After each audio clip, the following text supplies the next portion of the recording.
Hello everyone, I am Rajeev Ranjan Singh and you are watching legal narrative. आइए इस video में हम आईपीसी के एमसीक्यू क्वेश्चन सॉल्व करते हैं इंडियन पिनल कोड के। तो चलिए स्टार्ट करते हैं पहले क्वेश्चन से, जो कि है chapter 4 of the Indian penal code deals with. Chapter 4 किस चीज़ से डील करता है? अबेटमेंट से, जनरल एक्सप्लेनेशन से, अटेम्प्ट से या जनरल एक्सेप्शन से। आप लोग आंसर दीजिए इसका। जी बहुत ही आसान है, सभी ने इसका सही जवाब दिया। इसका सही आंसर हो जाएगा डी, जनरल एक्सेप्शन से। चैप्टर 4 जनरल एक्सेप्शन से डील करता है। ओके, सेकेंड क्वेश्चन है general exception of IPC limit and override offences and penal provisions of the code and comprises of following sections. क्या सेक्शन रेंज है general exception के? बहुत ही आसान क्वेश्चन है, सभी ने करेक्ट आंसर दिया। बहुत ही इजी क्वेश्चन है। 76 to 106 यही सेक्शन रेंज है। 76 से स्टार्ट होता है, 106 तक जाता है। डी आंसर हो गया। नेक्स्ट क्वेश्चन है the maxim ignorantia juris non excusat means. इस मैक्सिम का क्या मतलब है? Ignorance of law is no excuse, ignorance of fact is no excuse, ignorance of law is an excuse, ignorance of fact is an excuse. तो ignorantia juris non एक्सक्यूसेट का सही जवाब जो है आप लोगों ने दे दिया है। इसका मतलब है ignorance of law is no excuse. तो ये करेक्ट आंसर हो जाएगा। नेक्स्ट क्वेश्चन है the maxim ignorantia facit excusat relates to. 75, 76, 76 none of the above.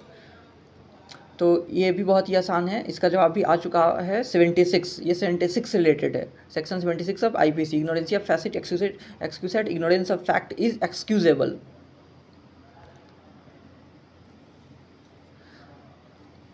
Next question है state of Maharashtra versus M H. George. इस केस के बारे में भी मैंने बताया था। ये state of Maharashtra versus M H. George जो है वो किस केस से रिलेटेड है? ये किस टॉपिक से रिलेटेड है? इसका भी सही जवाब आपने दे दिया है। ये मिस्टेक ऑफ लॉ से रिलेटेड है। नेसेसिटी का ये केस नहीं है, मिस्टेक ऑफ फैक्ट का भी ये केस नहीं है, प्राइवेट डिफेंस का भी केस नहीं है। मिस्टेक ऑफ लॉ माना गया था और डिफेंस नहीं ग्रांट किया गया था। तो ये इसका आंसर हो जाएगा A, mistake of law. Next question है mistake of fact is. Mistake of fact क्या है? Justified by law, partially justified, not justified, may be justified. इसका आंसर दीजिए आप लोग। बिल्कुल सही। मिस्टेक ऑफ फैक्ट जो है वो जस्टिफाइड हो जाता है लॉ द्वारा, पार्शियली नहीं, पूरा का पूरा जस्टिफाइड हो जाता है। तो ए करेक्ट आंसर हो जाएगा, mistake of fact is justified. Next question है mistake of fact is a defence dealt with sections. Mistake of fact जो है वो किस सेक्शन में है? 75, 77, 76, 79, 77, 79, 79, 80। आप सभी को इसका करेक्ट आंसर पता है, आपने लिख भी दिया। इसका करेक्ट आंसर हो जाएगा बी, सेक्शन 76 एंड 79। 76 और 79 में मैंने आपको बोला था क्या टर्म्स याद रखने हैं। 76 में आपको याद रखना है बाउंड बाई लॉ, 79 में जस्टिफाइड बाई लॉ। दोनों में ही मिस्टेक ऑफ फैक्ट और मिस्टेक ऑफ लॉ दोनों को ही डिस्कस किया गया है, लेकिन एक में बाउंड बाई लॉ, एक में जस्टिफाइड बाई लॉ है। तो इसका आंसर हो गया बी। नेक्स्ट क्वेश्चन का इग्नोरेंसिया फैसिट एक्सक्यूजेड मैक्सिम मीन्स। इसका क्या मतलब है? अभी थोड़ी देर पहले आया हुआ था। इसका मतलब है ignorance of fact is an excuse, ignorance of fact is excusable. तो इसका करेक्ट आंसर बी, बी हो गया correct answer. Next mistake of law is a defence. Mistake of law क्या एक डिफेंस है? Yes, no, maybe, partially. आप सभी इसका सही जवाब दे रहे हैं। मिस्टेक ऑफ लॉ एक डिफेंस नहीं है, बिल्कुल भी नहीं है। तो इसका करेक्ट आंसर बी हो गया। आते हैं नेक्स्ट क्वेश्चन पे। In mistake of fact good faith is required. Mistake of fact में गुड फेथ क्या रिक्वायर्ड है? No, yes, may be, partially. तो yes it is required. Mistake of fact में गुड फेथ रिक्वायर्ड है। तो इसका answer yes हो गया, बी।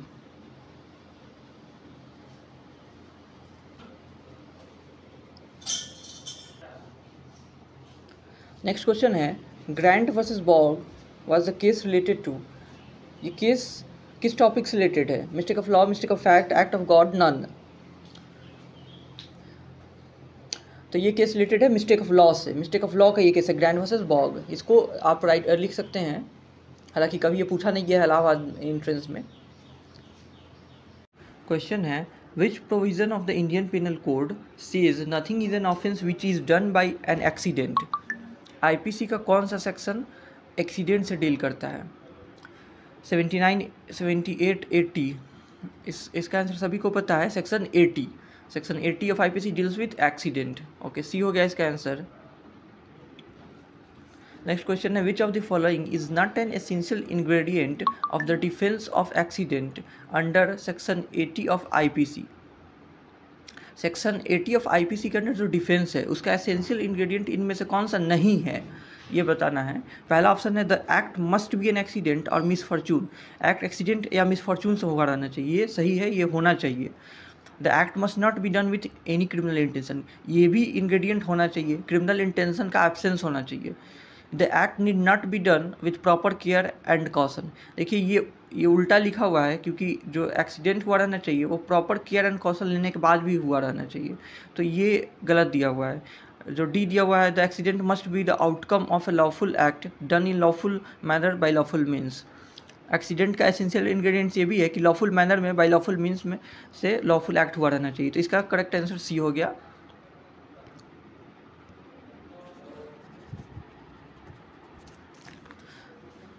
नेक्स्ट क्वेश्चन है, under section 80 the exception of accident is available when an offence is committed while. जो accident का एक्सेप्शन है वो कब अवेलेबल होता है? तो पहला ऑप्शन यह, doing a lawful act in a lawful manner by lawful means, ये सही है। Doing a lawful act in any manner, देखिए बी गलत हो गया, इन एनी मैनर नहीं, लॉफुल मैनर होना चाहिए। सी है, doing a lawful act in a lawful manner by any means, any means नहीं, लॉफुल मीन्स होना चाहिए, यानी बस ए सही है। Lawful act, lawful manner, lawful means, ये तीनों टर्म याद रखिएगा। ए हो गया। नेक्स्ट क्वेश्चन है, which of the following proposition is correct. इनमें से कौन सा जो सेंटेंसेज है वो सही है? Nothing is an offence which is done by a जज व्हेन एक्टिंग जुडिशली। देखिए ये सेंटेंस सही है। जज जब जुडिशियल कैपेसिटी में कोई भी एक्ट करते हैं तो वो ऑफेंस नहीं माना जाता है। दूसरा सेंटेंस दिया हुआ है, nothing is an offence which is done by any person who is justified by law. देखिए ये भी सही है। Mistake of fact, mistake of law का जो सेक्शन 79 है वो जस्टिफाइड ऑफ लॉ से डील करता है। Nothing is an offence which is done by any person by accident, देखिए एक्सीडेंट का सेक्शन दे दिया हुआ है, यानी ये तीनों ही सही है, तीनों ही डिफेंस है जनरल एक्सेप्शन के अंडर में, यानी सारे सेंटेंस सही हो गए। नेक्स्ट क्वेश्चन है, accident as an exception has been dealt with in. किस सेक्शन में एक्सीडेंट है? सेक्शन 80 में है, सभी को पता है, सभी ने सही आंसर लिख दिया, सेक्शन 80। नेक्स्ट क्वेश्चन है, the to include accident in exceptions of crime, which of the following elements is essential। कौन सा एलिमेंट एसेंशियल है एक्सीडेंट के लिए? It happened by accident, misfortune. देखिए मिसफॉर्चून और एक्सीडेंट ये एसेंशियल है। It happened in doing a lawful act in lawful manner, ये भी सही लिखा हुआ है कि लॉफुल एक्ट होना चाहिए और लॉफुल मैनर में क्या रहना चाहिए। Proper care and caution has been taken, ये भी करेक्ट है, क्योंकि प्रॉपर केयर एंड कॉशन लेने के बावजूद एक्सीडेंट हो रहना चाहिए, यानी ऑल ऑफ द अबव हो जाएगा। सारे के सारे सेंटेंस सही है, आप सभी ने सही आंसर दिया, all of the above. Next question है, state government versus Rangaswamy is case related to. ये केस किस टॉपिक से रिलेटेड है? State government versus Rangaswamy. चलिए इसका आंसर दीजिए जी। कई लोगों को पता है ये एक्सीडेंट का केस है, ये एक्सीडेंट का केस है, नोट कर सकते हैं आप। State government versus Rangaswamy is case related to accident. Question है, necessity as a defence can not be claimed when the act has been done. Necessity को एज अ डिफेंस क्लेम नहीं किया जा सकता है जब एक्ट कैसे डन हुआ हो। पहला ऑप्शन है विद गुड फेथ, दूसरा ऑप्शन है विद क्रिमिनल इंटेंट, तीसरा ऑप्शन है with inherent risk of causing harm, चौथा है for avoiding other greater harm. देखिए चौथा फॉर अवॉइडिंग ग्रेटर हार्म, ये तो मेन पर्पज़ ही है नेसेसिटी का डिफेंस क्लेम करने के लिए। With good faith, good faith में किया गया हो तो तभी क्लेम किया जा सकता है necessity. Without criminal intent, criminal intention नहीं रहनी चाहिए, यानी कि बिना क्रिमिनल इंटेंशन के गुड फेथ में ग्रेटर हार्म को अवॉइड करने के लिए नेसेसिटी का डिफेंस क्लेम किया जा सकता है। यानी ए बी डी तो सारे इंग्रेडिएंट्स होने चाहिए। जो सी दिया हुआ है with inherent risk of causing harm, अगर कोई एक्ट में इनहेरेंट रिस्क है हार्म कॉज करने का, उस केस में नेसेसिटी क्लेम नहीं किया जा सकता है, तो इसका आंसर हो गया सी। नेक्स्ट क्वेश्चन है, the case of R versus Dudley and Stephen is related to the defence of. इस केस को हमने लिखवाया भी था फ्री क्रैश कोर्स में, बहुत ही इंपॉर्टेंट और लीडिंग जजमेंट है। इस केस का नाम सभी को याद होना चाहिए। ये जो केस है लीडिंग केस है किस चीज़ का? नेसेसिटी का। R versus Dudley and Stephens, ये नेसेसिटी का लीडिंग केस है। चलिए आगे आते हैं। नेक्स्ट क्वेश्चन है in which section defence of necessity is mentioned, defence of necessity किस सेक्शन में है? मोस्ट इजी क्वेश्चन हो गया, सभी के पास सही जवाब है इसका, section 81 of IPC. Section 81 of IPC deals with the defence of necessity. आगे आते हैं, the principle as to the way in which a man should behave when he has to make a choice between two evils is illustrated in. देखिए ये necessity का जो defence है उसी को एक्सप्लेन किए हुए है कि एक चॉइस करना होता है दो एविल्स के बीच में। तो इसका नेसेसिटी का सेक्शन कौन सा हो गया? सेक्शन 81। ओके, सेक्शन 81 ही इसका आंसर हो जाएगा। Next question, the motive under section 81 of IPC should be, motive कैसा रहना चाहिए? Prevention of harm to person, दूसरा दिया है prevention of harm to property. देखिए पर्सन के प्रिवेंशन ऑफ पर्सन के हार्म को प्रिवेंट करने के लिए या प्रॉपर्टीज को हार्म को प्रिवेंट करने के लिए कौन सा मोटिव रहना चाहिए? या दोनों में से कोई भी? चलिए आप में से कई को इसका सही आंसर पता है, कोई भी दोनों में से, ए या बी में से कोई भी, आइदर ए और बी, यानी या तो पर्सन के हार्म को प्रिवेंट करने के लिए या प्रॉपर्टी के हार्म को प्रिवेंट करने के लिए, किसी भी मोटिव के लिए नेसेसिटी क्लेम किया जा सकता है। डी हो गया। नेक्स्ट क्वेश्चन है, in which case doctrine of absolute necessity was decided, किस केस में एब्सोल्यूट नेसेसिटी का डॉक्ट्रिन डिसाइड किया गया था? इसका आंसर दीजिए आप लोग। देखिए इसका करेक्ट आंसर हो जाएगा B, election commission of India versus doctor Subramanian Swamy, यानी सुब्रमण्यन स्वामी वाले केस में डॉक्ट्रिन ऑफ एब्सोल्यूट नेसेसिटी की बात की गई थी। इसका आंसर बी हो जाएगा। नेक्स्ट क्वेश्चन है, Ramesh sees that a tiger is going to attack Akash, Ramesh ने देखा कि एक टाइगर है जो कि आकाश पर अटैक करने वाला है। Ramesh shoots the tiger as if is sures that the tiger might kills Akash, उसने टाइगर को शूट कर दिया क्योंकि उसको लगा कि टाइगर जो है अब आकाश को मार देगा। तो उसने कौन सा ऑफेंस कमिट किया? Ramesh is liable for culpable homicide, Ramesh is liable for murder, no offence, none of these. देखिए बहुत आसान है, उसने कोई भी ऑफेंस कमिट नहीं किया, उसने कोई भी ऑफेंस कमिट नहीं किया। आकाश की जान को बचाने के लिए उसने टाइगर को शूट किया, तो इसमें उसने कोई ऑफेंस कमिट नहीं किया। देखिए मैक्सिम बताना है, नेसेसिटी नोज नो लॉ, ये किस मैक्सिम से रिलेटेड है? ये भी मैंने बताया था। पहला ऑप्शन दिया है नेसेसिटास नॉन हैबिट लिगम, दूसरा है nemo in propria causa judex, actus me विटोस फैक्टर्स, नन ऑफ दीज। बहुत ही आसान है, सभी ने सही आंसर दे दिया। पहला ही आंसर हो जाएगा नेसेसिटास नॉन हैबिट लिगम, नेसेसिटीज नो लॉ, ये हो जाएगा आंसर। नेक्स्ट क्वेश्चन है, section 82 of IPC provides that nothing is an offence which is done by a child under, section 82 के अंदर कितने उम्र से कम के बच्चे द्वारा किए गए क्राइम को क्राइम नहीं माना जाता है? 6 ईयर्स, 7 ईयर्स, 9 ईयर, 10 ईयर्स। सभी को सही आंसर पता है 7 ईयर्स, बहुत इंपॉर्टेंट है, 7 ईयर्स ऑफ एज। बी हो गया करेक्ट आंसर।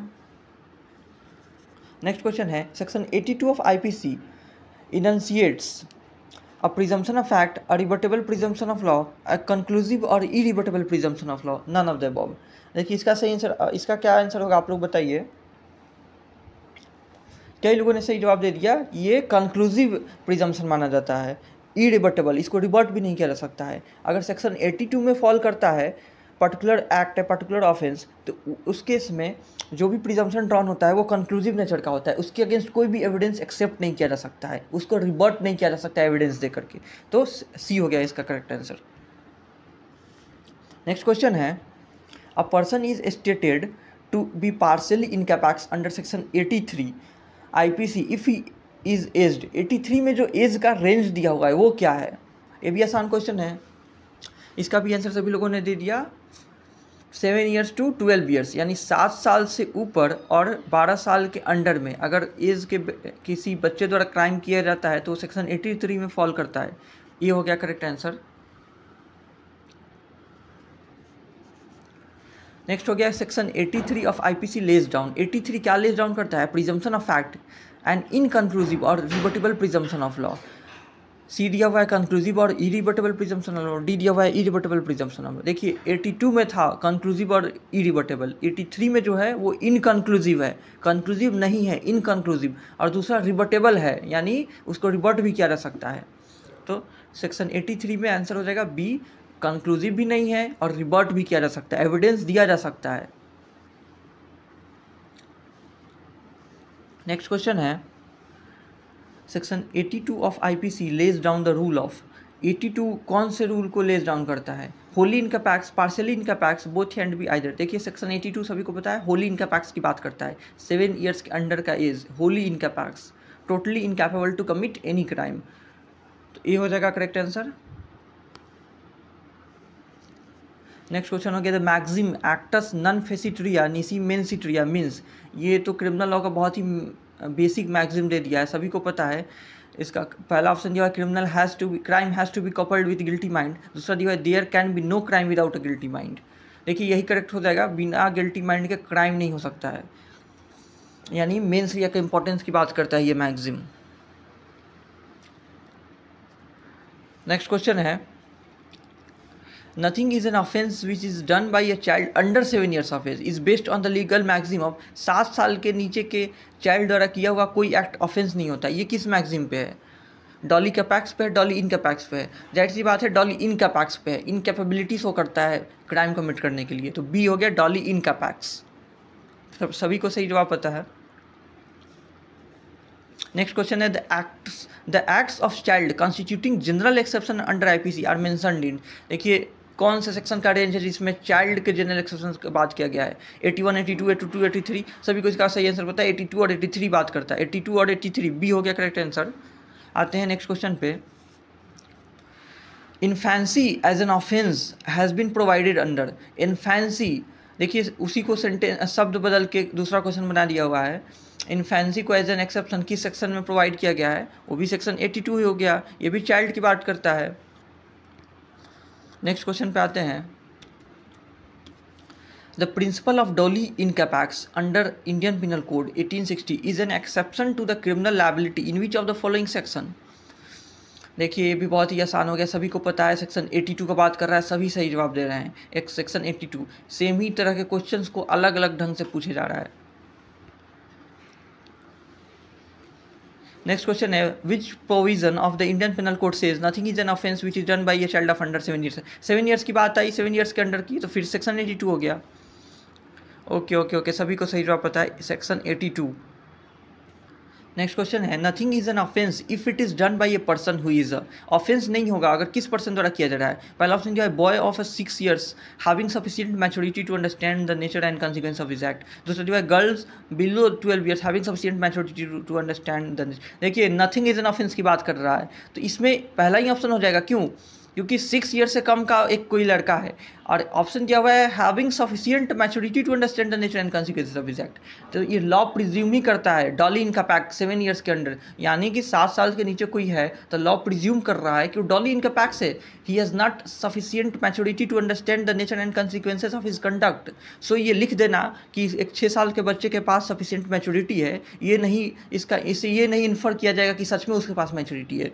लॉ ने तो एब्सोल्युटली प्रिज्यूम किया हुआ है, और वो ऐसा प्रिजम्पशन है जो कि इरिवर्टेबल है। अभी थोड़ी देर पहले क्वेश्चन आया हुआ था कि ये जो प्रिजम्पशन होता है सेक्शन 82 के अंदर वो इरिवर्टेबल होता है और वो कंक्लूसिव माना जाता है।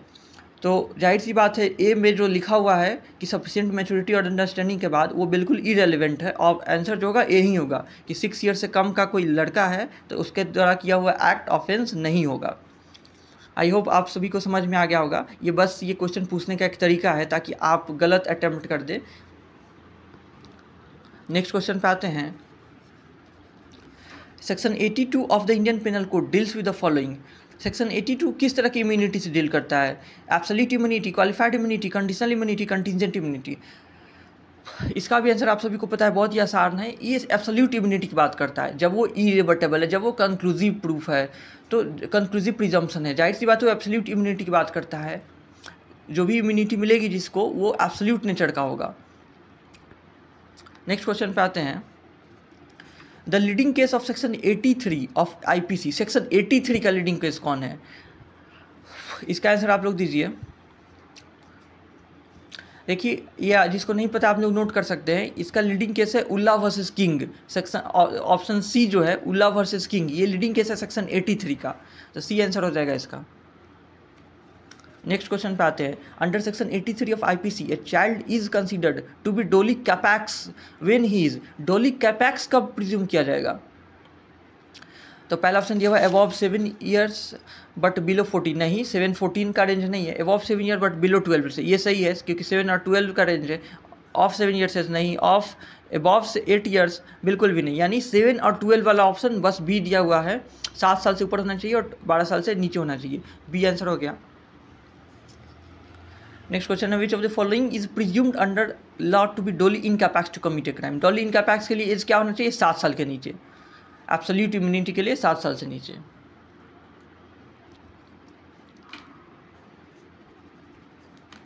देखिए नेक्स्ट क्वेश्चन एसर्शन और रीजन दिया हुआ है।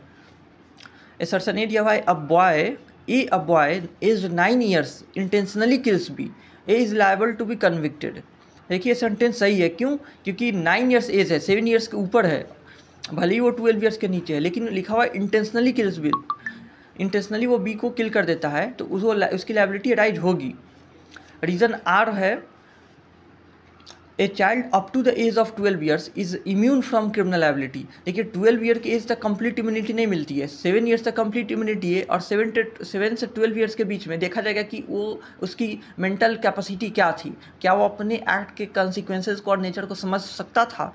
तो बी जो रीज़न जो दिया हुआ है वो गलत है और एसर्शन सही है, यानी assertion is true but reason is false, option C हो जाएगा। Next question A child of 9 years of age stole a gold necklace and immediately afterward sold it to the accused. Is he guilty of theft? क्या वो theft के लिए guilty है?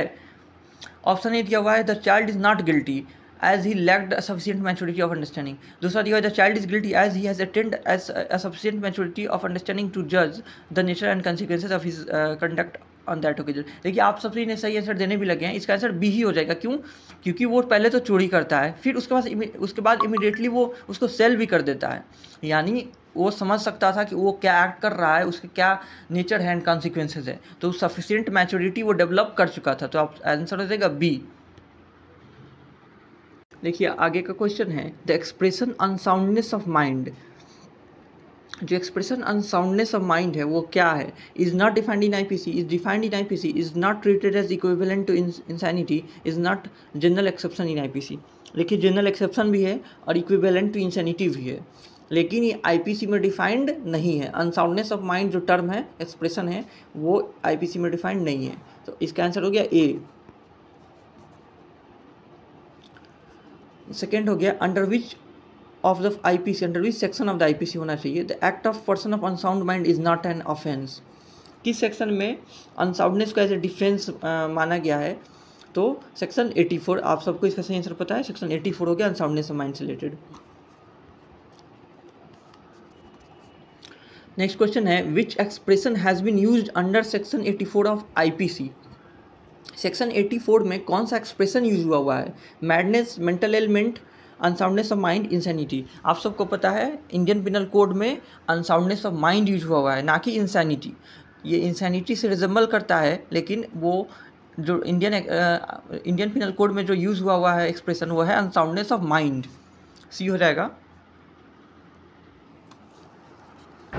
Next question हो गया nothing is an offence which is done by a person who at the time of doing it was unsound mind because, किस कारण से अनसाउंड माइंड होना चाहिए, because he is unable of knowing the nature of the act,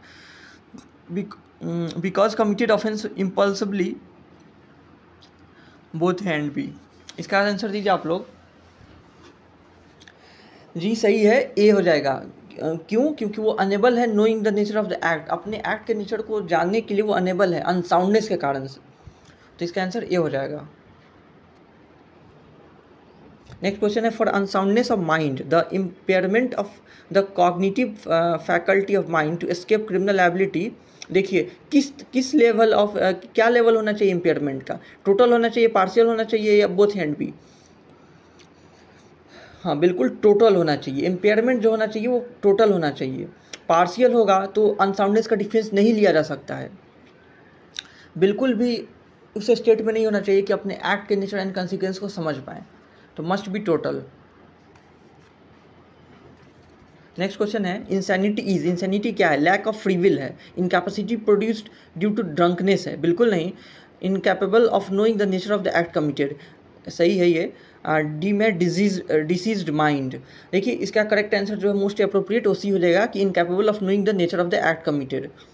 वो अपने जो act commit कर रहा है उसके नेचर को जानने के लिए वो इनकैपेबल है और उसी को इंसेन कहते हैं। नेक्स्ट क्वेश्चन है insanity as a defence means that a person at the time of doing an act by reason of unsoundness of mind is incapable of knowing. Incapable of knowing क्या? The nature of the act, सही है। That what he is doing is wrong, ये भी सही है। वो क्या कर रहा है वो गलत है, उसको पता नहीं है, उसे समझ नहीं है। That what he is doing is contrary to law, ये भी सही है। वो जो एक्ट कर रहा है वो लॉ के कंट्रेरी में है, उसे ये भी समझ नहीं है। यानी कि इसका आंसर हो जाएगा डी, आइदर ए, बी और सी, इनमें से कोई भी।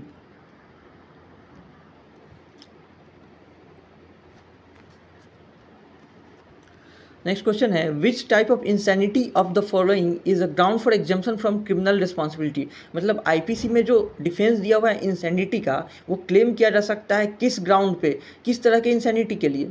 तो इसका भी आंसर आप सभी को पता है। जो डिफेंस ऑफ इंसैनिटी मिलती है, अनसाउंडनेस ऑफ माइंड मिलता है, वो लीगल इंसैनिटी के लिए मिलता है। लीगल इंसैनिटी के लिए लॉ की नज़र में वो इंसेन होना चाहिए, भले ही वो मेडिकल इंसेन हो या सेन हो, लेकिन लीगली इंसेन होना चाहिए। नेक्स्ट क्वेश्चन है expression unsoundness of mind has not been defined in IPC. बिल्कुल सही, नहीं डिफाइंड है। And has mainly been treated as equivalent to insanity, उसको इंसैनिटी के इक्विवेलेंट ट्रीट किया जाता है। An accused who seeks exoneration from liability of any act under section 84 of IPC is to prove legal insanity. Legal insanity उसको prove करना होता है, ना कि medical insanity. It was held by supreme court in which of the following case, किस case में supreme court ने ऐसा हेल्ड किया था। चलिए इसका आंसर आप लोग दीजिए। इसका करेक्ट आंसर हो जाएगा बी। केस का नाम है Surendra Mishra versus state of Jharkhand. इसी केस में सुप्रीम कोर्ट ने ऐसा ऑब्जर्व किया हुआ था, Surendra Mishra versus state of Jharkhand, आप लोग नोट कर सकते हैं।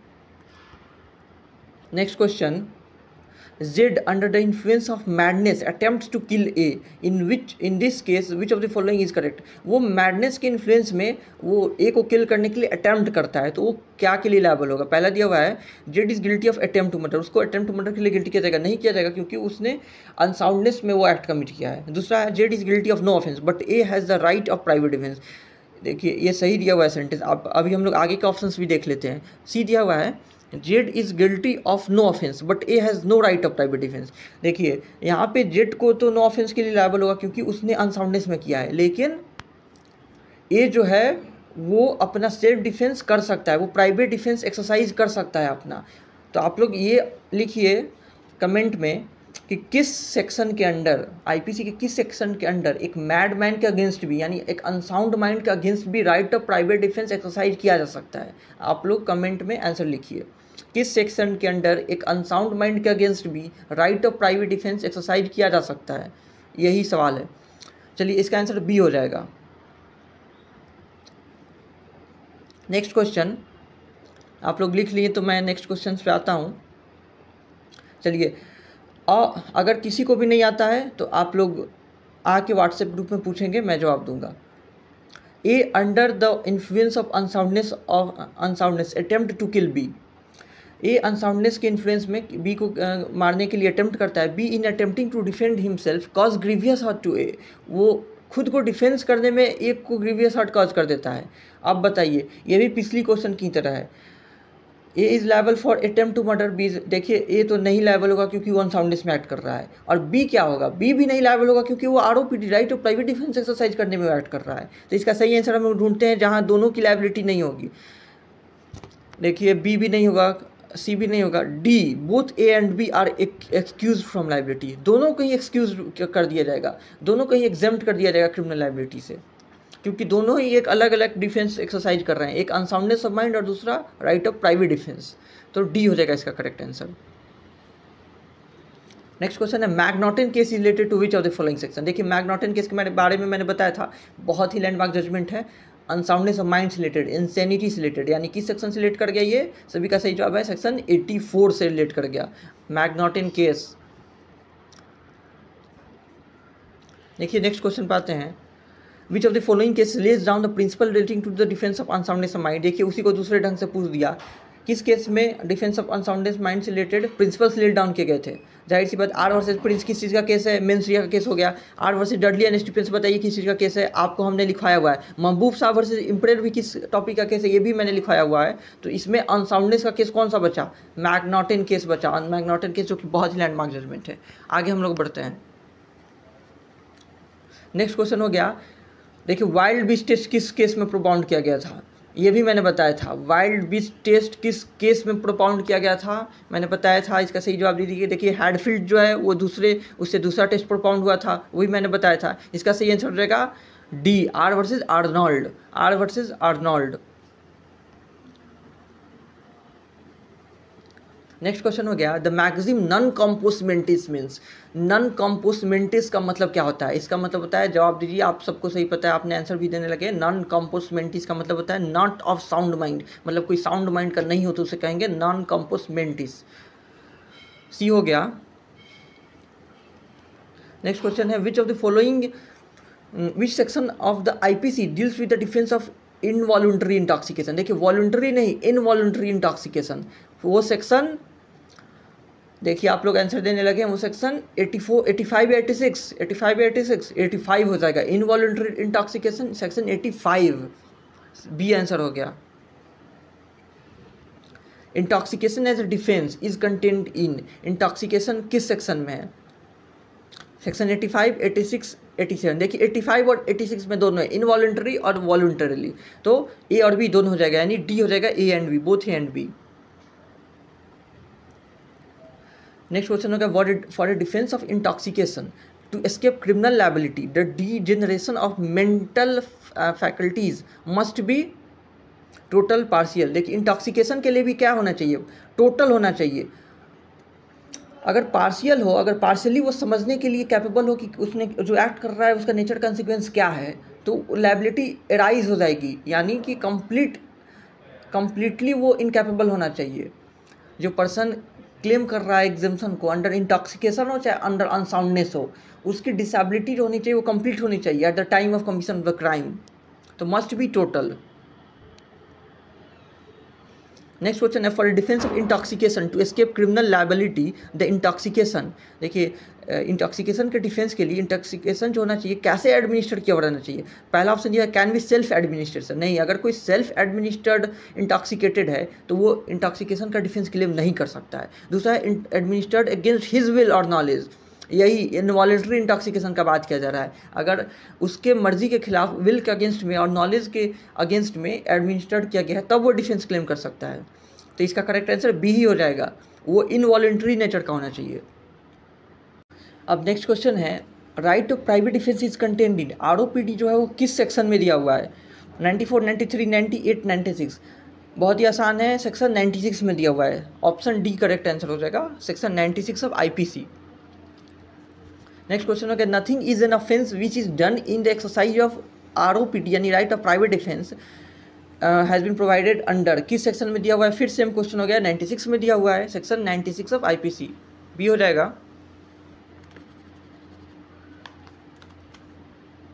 नेक्स्ट क्वेश्चन है, every person has right to private defence of, सभी पर्सन के पास आरओपीडी है, राइट ऑफ प्राइवेट डिफेंस है, किस चीज़ का? हिज ओन बॉडी का, बॉडी का तो है ही, his own body and property, body property दोनों का ही है, his body and property and the body of any other person.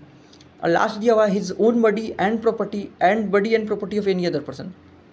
तो इसमें सही आंसर कौन सा हो गया? डी हो गया, क्योंकि वो सभी को कलेक्ट कर दिया हुआ है, ये सारे ही राइट है, चाहे वो अपनी बॉडी और प्रॉपर्टी का प्रोटेक्ट करने के लिए हम आरओपीडी एक्सरसाइज करें या किसी और के बॉडी या प्रॉपर्टी के लिए, यानी डी करेक्ट आंसर हो गया।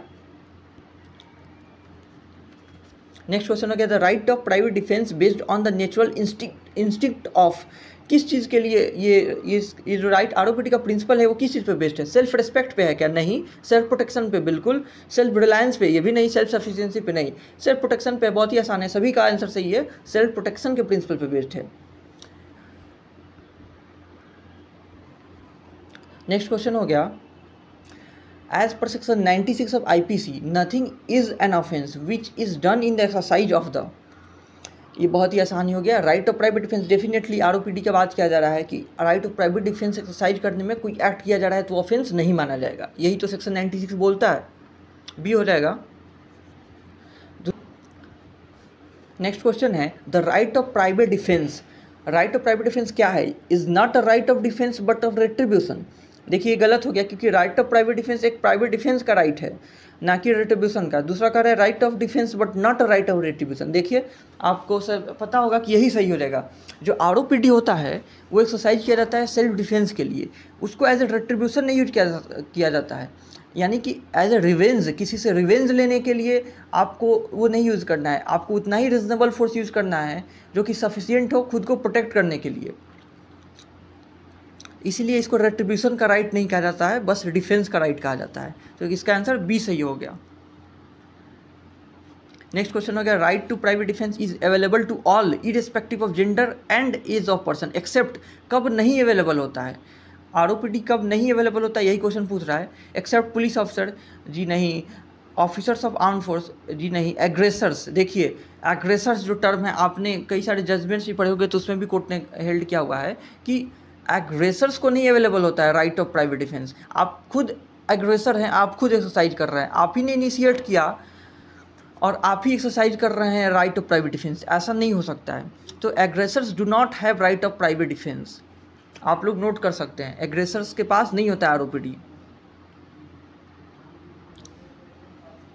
नेक्स्ट क्वेश्चन है section 97 of IPC expressly states that right of private defence is subject to the restriction content, यानी कि आरओपीडी का रिस्ट्रिक्शन किस सेक्शन में दिया हुआ है, ये भी बहुत इंपॉर्टेंट है। आरओपीडी का एक्सेप्शन जो है वो सेक्शन 99 में दिया हुआ है। सेक्शन 99 में रेस्ट्रिक्शन लगाए हुए हैं कि आरओपीडी कब कब एक्सरसाइज नहीं कर सकते हैं, एक्सटेंट क्या है और एक्सेप्शन क्या है आरओपीडी का, ये सेक्शन 99 में दिया हुआ है। नेक्स्ट क्वेश्चन पे आते हैं right of private defence is available, किसको किसको अवेलेबल होता है? ओनली टू एडल्ट्स, नहीं।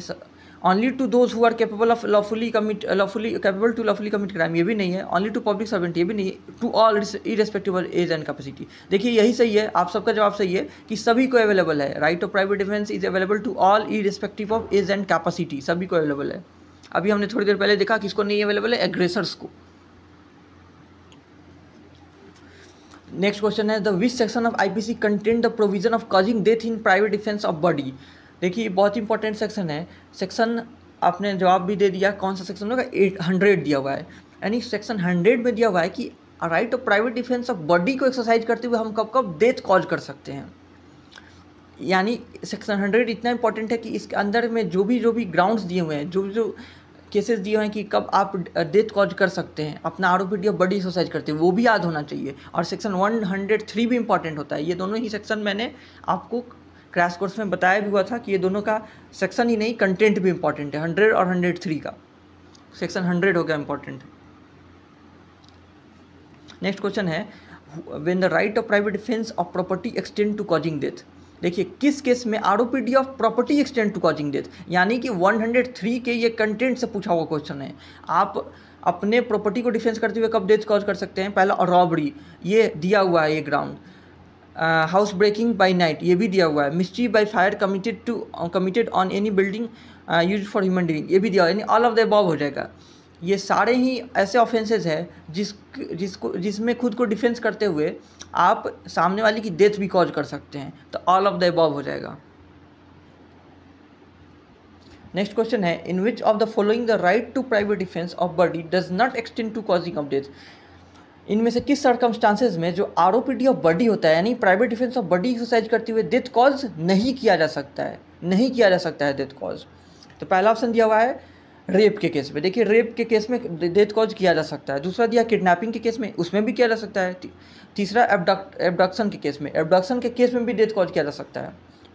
डी दिया हुआ है रॉन्गफुल रेस्ट्रेंट के केस में। देखिए रॉन्गफुल रेस्ट्रेंट जब कमिट हो रहा हो तो उसमें सेल्फ डिफेंस एक्सरसाइज करते हुए किसी का डेथ कॉज नहीं किया जा सकता है, यानी डी करेक्ट आंसर हो जाएगा, रॉन्गफुल रेस्ट्रेंट।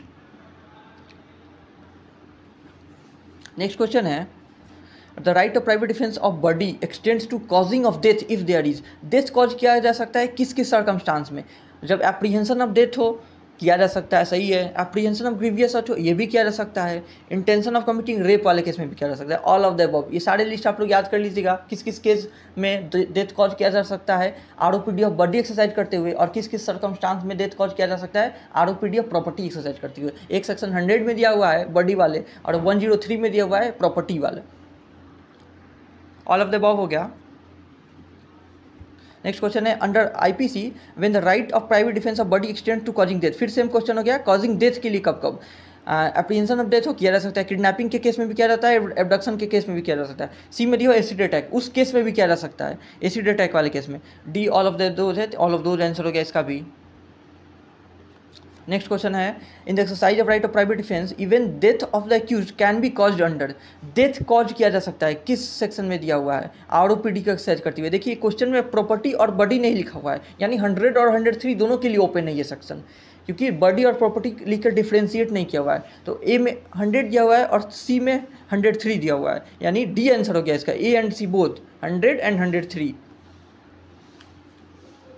नेक्स्ट क्वेश्चन हो गया in which of the following cases the Supreme Court has observed that there is no right of private defense against the right of defense। देखिए ये कह रहा है कि किस केस में सुप्रीम कोर्ट ने ऐसा हेल्ड किया कि कोई राइट ऑफ डिफेंस एक्सरसाइज कर रहा है, अब उसके अगेंस्ट में राइट ऑफ प्राइवेट डिफेंस नहीं होगा। यानी वही बात होगा कि एग्रेसर नहीं एक्सरसाइज करेगा right of private defence.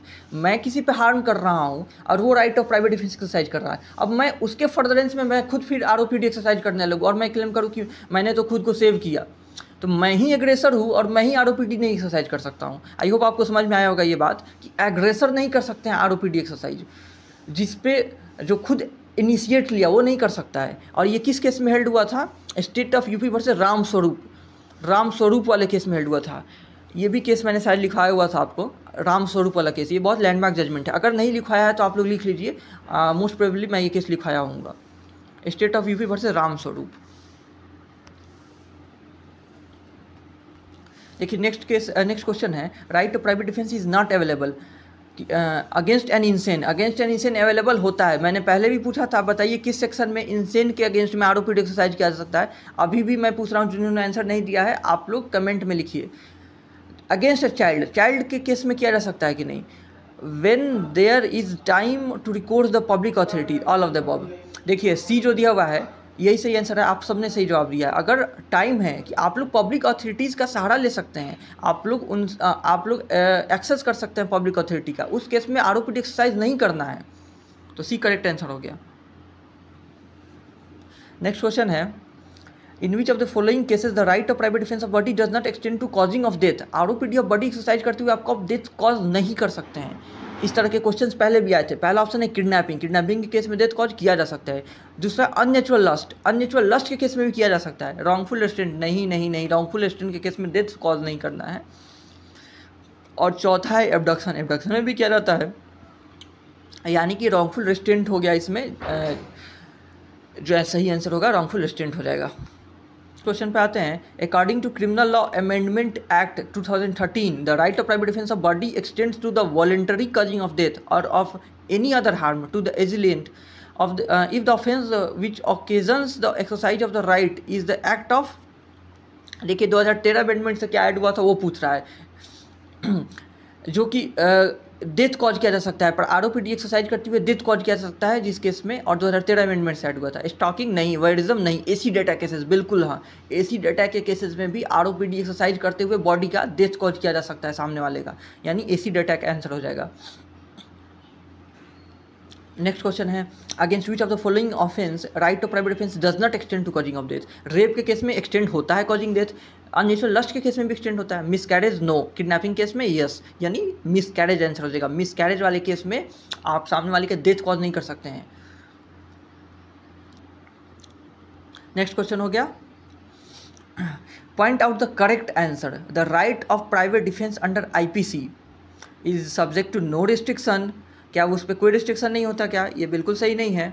Subject to restriction given under section 99, मैंने बताया था कि 99 में रिस्ट्रिक्शन दिया हुआ है। सब्जेक्ट टू रिस्ट्रिक्शन 106 में रिस्ट्रिक्शन नहीं दिया हुआ है। सब्जेक्ट टू रिस्ट्रिक्शन 82 नहीं, एकदम सही आंसर कौन सा हो गया? 99 जो आपने सही आंसर दे दिया। सेक्शन 99 में रिस्ट्रिक्शन दिया हुआ है, यानी एक्सेप्शन दिया हुआ है आरओपीडी का, कि कब कब आरओपीडी एक्सरसाइज आप नहीं कर सकते हैं।